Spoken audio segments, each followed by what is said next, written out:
రాష్ట్ర ప్రభుత్వం అమలు చేస్తున్న సంక్షేమ పథకాలను, అభివృద్ధి కార్యక్రమాలను ప్రజల్లోకి తీసుకెళ్లే బాధ్యత యువజన కాంగ్రెస్ నాయకులపై ఉందని ప్రభుత్వ విప్ ఎమ్మెల్యే అడ్లూరి లక్ష్మణ్ కుమార్ అన్నారు. జగిత్యాల జిల్లా ధర్మపురి పట్టణంలోని ఎమ్మెల్యే క్యాంప్ కార్యాలయంలో మీడియాతో ఆయన మాట్లాడారు. యువజన కాంగ్రెస్ ఎన్నికల్లో గెలుపొందిన నాయకులను సన్మానించారు. కష్టకాలంలో కాంగ్రెస్ జెండాను నమ్ముకున్న ప్రతి కార్యకర్తకు తగిన గుర్తింపు లభిస్తుందన్నారు. పెద్దపల్లిలో నిర్వహించిన సీఎం రేవంత్ రెడ్డి యువ వికాస సభకు పెద్ద ఎత్తున తరలివచ్చి విజయవంతం చేసిన నియోజకవర్గ కాంగ్రెస్ నాయకులకు, కార్యకర్తలకు కృతజ్ఞతలు తెలిపారు. రాష్ట్ర యువన కాంగ్రెస్ పార్టీ అధ్యక్షులుగా, అదేవిధంగా జిల్లా యువన కాంగ్రెస్ అధ్యక్షులు, మండల యువన కాంగ్రెస్ అధ్యక్షుల యొక్క ఎన్నికలు ఆ నియోజకవర్గంలో ఆ యువత నియోజకవర్గ స్థాయి అధ్యక్షునిగా నియోజకవర్గం ఉన్నటువంటి యువత,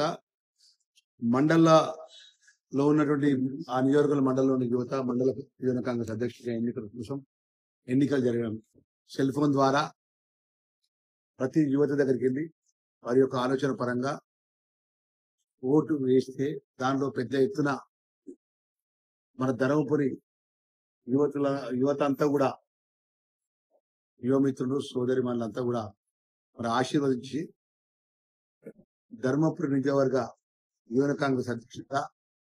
ధర్మారం మండలం మల్లాపూర్ వాస్తవ్యమైనటువంటి అజయ్ని గెలిపించడం జరిగింది. అదేవిధంగా ఉపాధ్యక్షులుగా, ప్రధాన కార్యదర్శిగా మసూదన్ రెడ్డి, సాగర్ను,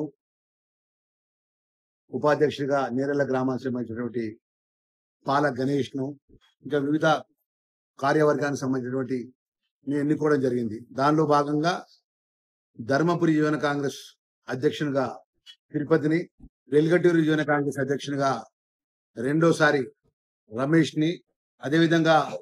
ధర్మారం యువన కాంగ్రెస్ అధ్యక్షుడిగా సోగాల తిరుపతిని, గొల్లపల్లి యువన కాంగ్రెస్ అధ్యక్షునిగా గౌతమ్ని, పెగడపల్లి యువన కాంగ్రెస్ అధ్యక్షునిగా అనిల్ను గెలిపించడం జరిగింది. ఈ రోజు ఈ దేశంలో గాని, రాష్ట్రంలో గాని యువతకు కాంగ్రెస్ పార్టీ అనుబంధంగా ఉన్నటువంటి యువన కాంగ్రెస్ బలోపేతానికి ఈరోజు ఓట్ల ద్వారా, మొన్న జరిగిన ఎన్నికల ద్వారా పెద్ద మెజార్టీతో గెలిచినటువంటి వీరందరికీ కూడా స్థానిక శాసనసభ్యుడిగా, ప్రభుత్వ యువకుడిగా, జిల్లా కాంగ్రెస్ అధ్యక్షుడిగా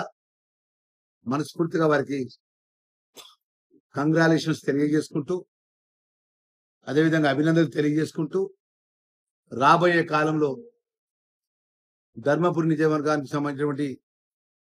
గౌరవ ముఖ్యమంత్రి గారు ప్రవేశపెట్టిన సంక్షేమ కార్యక్రమాలు, ఇప్పటివరకు అమలైన సంక్షేమ కార్యక్రమాలు, ప్రజలకు సంబంధించిన సమస్యల విషయంలో ప్రతి గ్రామంలో వార్డు వైజ్ గా ప్రజలతో మమేకమై పార్టీ బలోపేతానికి కష్టపడి పనిచేయాలని చెప్పేసి వారికి యువన కాంగ్రెస్ మిత్రులందరూ కూడా మనవి చేస్తున్నాను. నేను దయచేసి మా మిత్రులందరూ కూడా, మన కాంగ్రెస్ పార్టీ అనేది ఈ దేశంలో స్వాతంత్రాన్ని తీసుకొచ్చింది కాంగ్రెస్ పార్టీ, దేశానికి తెలంగాణ రాష్ట్రాన్ని ఇచ్చింది కాంగ్రెస్ పార్టీ. దానికి అనుబంధ సంఘం అన్నటువంటి యువన కాంగ్రెస్ అనేది గుండెకాయ లాంటిది, పునాది లాంటిది. మొన్న 10 సంవత్సరాలు ప్రతిపక్షంలో ఉన్నప్పుడు యువన కాంగ్రెస్ సంబంధించినటువంటి కార్యకర్తలు సింహరాజు ప్రసాద్, మొన్నటి వరకు పనిచేసిన సింహరాజు ప్రసాద్, ఈ నియోజకవర్గానికి, ఈ ధర్మపురి మండలానికి పనిచేసిన ముగిలి గాని, తమ్ముడు గాని, వారు కార్యవర్గం తమ ఎంతో కష్టపడి పనిచేసినారు. కాంగ్రెస్ పార్టీ గెలుపు కోసం యువన కాంగ్రెస్ అధ్యక్షుడిగా సింహరాజు ప్రసాద్, వారి బృందం అంతా కూడా ఎంతో కష్టపడి పనిచేసింది. కాంగ్రెస్ పార్టీ కష్టకాలంలో వారు జెండా పట్టుకుని, యువన కాంగ్రెస్ జెండా పట్టుకొని ఏ నిరసన ఉన్నా, ఏ ధర్నా ఉన్నా ముందు వరుసలో పనిచేసినటువంటి వారికి భవిష్యత్తులో మంచి కాంగ్రెస్ పార్టీలో గుర్తింపు వచ్చే విధంగా వారి యొక్క సేవలు కూడా కాంగ్రెస్ పార్టీ కూడా అన్ని విధాలు కూడా ముందుకు తీసుకెళ్తారనే విషయాన్ని కూడా మనవి చేసుకుంటూ, మా మీడియా ద్వారా ఈరోజు యువన కాంగ్రెస్ ఎన్నికల ద్వారా గెలిచినందుకు మరొక్కసారి పేరు పేరున మనస్ఫూర్తిగా యువన కాంగ్రెస్ కార్యకర్తకి ఈ స్థాయికి వచ్చినటువంటి నాకు, ఆ రోజు యువన కాంగ్రెస్ పార్టీ సంబంధించినటువంటి జెండా పట్టుకున్న, నిజాయితీగా పార్టీని నమ్ముకున్న, ఈ రోజు ధర్మపురి ప్రజలు నాకు ఆశీస్సులు ఇచ్చి ఆ నరసింహస్వామి దయతో శాసనసభ్యుడు అయినా తప్పకుండా యువన కాంగ్రెస్ సంబంధించిన కార్యకర్తగా ఈరోజు నాయకుడిగా ఎన్నుకోబడ్డ మిత్రులకు కూడా అఖిల భారత కాంగ్రెస్ పార్టీ, రాష్ట్ర కాంగ్రెస్ పార్టీ అధ్యక్షులు, పిసిసి అధ్యక్షుడు మహేష్ కుమార్ గౌడ్ గారి, గౌరవ ముఖ్యమంత్రి గారు పెద్ద రేవంత్ రెడ్డి గారు గారి, ఈ జిల్లాకు సంబంధించిన మంత్రివర్యులు శ్రీధర్ బాబు గారు, ఐటీ శాఖ మంత్రులు, జిల్లాకు సంబంధించిన మరొక మంత్రివర్యులు పొన్నం ప్రభాకర్ గౌడ్ గారు, ఈ పార్లమెంట్ సభ్యులుగా ఉన్నటువంటి వంశీ గారు, గడ్డం వంశీ గారు, మేము గాని అందరం కూడా యువన కాంగ్రెస్ అండగా ఉండే విధంగా ప్రభుత్వం చేసిన మంచి పనులు ప్రజల వద్ద తీసుకెళ్లి ప్రజలకు ఏమైనా కష్టాలున్నా ప్రభుత్వ పరంగా ఏమైనా ఇబ్బందులున్నా ఆ సమస్య కూడా యువన కాంగ్రెస్ మిత్రులు మా దృష్టికి తీసుకురావాలని చెప్పి మనవి చేసుకుంటూ, నిన్న జరిగినటువంటి గౌరవ ముఖ్యమంత్రి గారి బహిరంగ సభకు పెద్ద ఎత్తున తరలి వచ్చినటువంటి అన్ని వర్గాల ప్రజలకు, కాంగ్రెస్ పార్టీ అభిమానులకు, ముఖ్యంగా కాంగ్రెస్ పార్టీ గ్రామాల కాంగ్రెస్ పార్టీ నాయకులకు, యువన కాంగ్రెస్ పార్టీ నాయకులకు, ఎన్ఎస్సిఐ నాయకులకు అందరూ కూడా పెద్ద ఎత్తున వేలాది మంది నిన్న జరిగిన గౌరవ ముఖ్యమంత్రి గారి పెద్దపల్లిలో జరిగిన బహిరంగ సభకు విజయవంతం చేసినందుకు కూడా పేరున మీ లక్ష్మణ్ కుమార్ గా, మీ శాసనసభ్యుడిగా, మీ కుటుంబ సభ్యుడిగా మనస్ఫూర్తిగా వారందరూ కూడా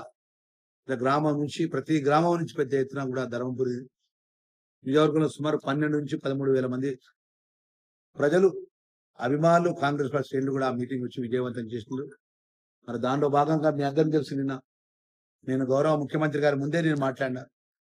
1400 సంవత్సరాల క్రితం ఉన్నటువంటి ఆ దేవదేవుడు లక్ష్మీనరసింహ స్వామి గెలిచిన దేవాలయానికి 50 కోట్ల రూపాయల అభివృద్ధి కోసం నిధులు కేటాయించాలని, పవిత్రమైన గోదావరి ప్రక్షాళన చేసేందుకు సివరేజ్ సంబంధించినటువంటి ఏదైతే ఉందో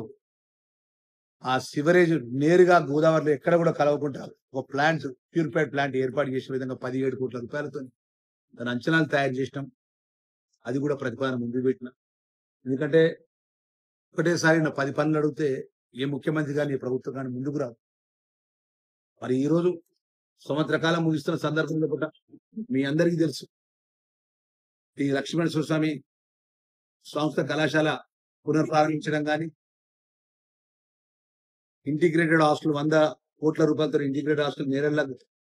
శివార్లో ఇంటిగ్రేటెడ్ హాస్టల్ తీసుకురావడం కానీ, ఈ నియోజకవర్గం సుమారు 20 కోట్ల రూపాయల ఎన్ఆర్జీఎస్ నిధులు తీసుకురావడం కానీ, సుమారు 30 కోట్ల రూపాయల సిఆర్ఆర్ గ్రాంట్ రోడ్లకు, బ్రిడ్జ్లకు తీసుకురావడం కానీ, షెగ్గాం గ్రామానికి సంబంధించినటువంటి భూ నిర్వాహకులకు సంబంధించిన మిగిలినటువంటి డబ్బులు మాతో కాదు, మేము ఇప్పియలేని చేతులెత్తి గత ప్రభుత్వంలో పనిచేసిన నాయకులు చేతులేస్తే 18 కోట్ల రూపాయలు వాళ్ళ భూ నిర్వాహకుల డబ్బులు నష్టపరిహారం ఇప్పించడం కానీ, ఈ సంవత్సర కాలం లోపల పెగడపల్లి, అదేవిధంగా ధర్మారంలో పత్తిపాక రిజర్వాయర్ కోసం 500 కోట్ల రూపాయలు అడ్మిషన్ శాంక్షన్ చేసి నిన్ననే డీటెయిల్ ప్రాజెక్ట్ రిపోర్ట్ కోసం కూడా గౌరవ ముఖ్యమంత్రి గారి సమక్షంలో ఇరిగేషన్ మంత్రి గారు ఆదేశాలు ఇవ్వడం జరిగింది. మరి ఈ విధంగా అనేక కార్యక్రమాలు మీ శాసనసభ్యుడిగా గెలిచిన సంవత్సర కాల ప్రజాపాలనలో భాగంగా మా యువన కాంగ్రెస్ ఎన్నికైన అభినందనలు తెలియజేసుకుంటూ, నిన్న జరిగిన మీటింగ్ విజయవంతం చేసిన వారికి అభినందనలు తెలియజేసుకుంటూ, ఈ రోజు మేము చేసినటువంటి కార్యక్రమాలు చేసినట్టు పనులన్నీ కూడా మేము మీడియా ముందు ప్రజలకు తెలియజేసుకుంటూ, మరొకసారి మా మీడియా మిత్రులందరికీ కూడా ఎన్నో సంవత్సరాలకు వెళ్ళి మిగిలినటువంటి ఏదైతే హౌస్ సైట్స్ సంబంధించిన ఇష్యూలో కూడా నేను ప్రత్యేకంగా మీడియా ద్వారానే మనవి చేస్తాను. మా మిత్రులందరికీ కూడా, మా ధర్మపురి నియోజకవర్గానికి రాత్రి బాలు కష్టపడి, ఎవరు కష్టం వచ్చినా, ఏ నాయకుడు వచ్చినా, ఎంత ఇబ్బంది ఉన్నా మీరు వార్తలు రాసుకుంటూ ప్రజలకు తెలియజేస్తాం. మీకు శాశ్వతంగా పరిష్కార విషయంలో, హౌస్ సైట్స్ విషయంలో ఇబ్బంది ఉన్నది. నేను ఇందిరమ్మ ఇళ్లకు సంబంధించిన ఇళ్లకు గ్రామాల యాప్ లాంచ్ కాగానే ఇందిరమ్మ ఇల్లు కేటాయించిన వెంటనే తక్షణమే నేను ధర్మపురి మండలానికి సంబంధించిన మా ఎవరైతే పాత్రికేయ మిత్రులు ఉన్నారో, పెద్ద రామకృష్ణ గారు సీనియర్ పాత్రికేయులు, ఆయన చాలా అనుభవం గలవారు, ఈ ప్రాంతానికి సంబంధించినటువంటి చాలా పెద్దవారు, వారు లాంటి పెద్ద సీనియర్ పాత్రికేయుల యొక్క కూర్చుండబెట్టి మీ అందరి సలహా ప్రకారం, సూచన ప్రకారం ఎక్కడైతే ఆమోదయోగ్యమైనటువంటి భూమి ఎక్కడైతే ఉంటుందో ప్రభుత్వం నుంచి,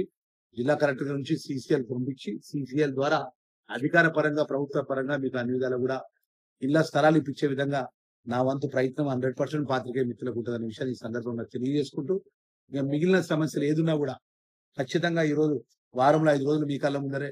మీరు మీ ధర్మపురి పాత్రికేయుల కళ్ళ ముందరనే ఇక్కడ ప్రభుత్వ నివాసంలో అందుబాటులో అందరికీ ఉంటున్నా.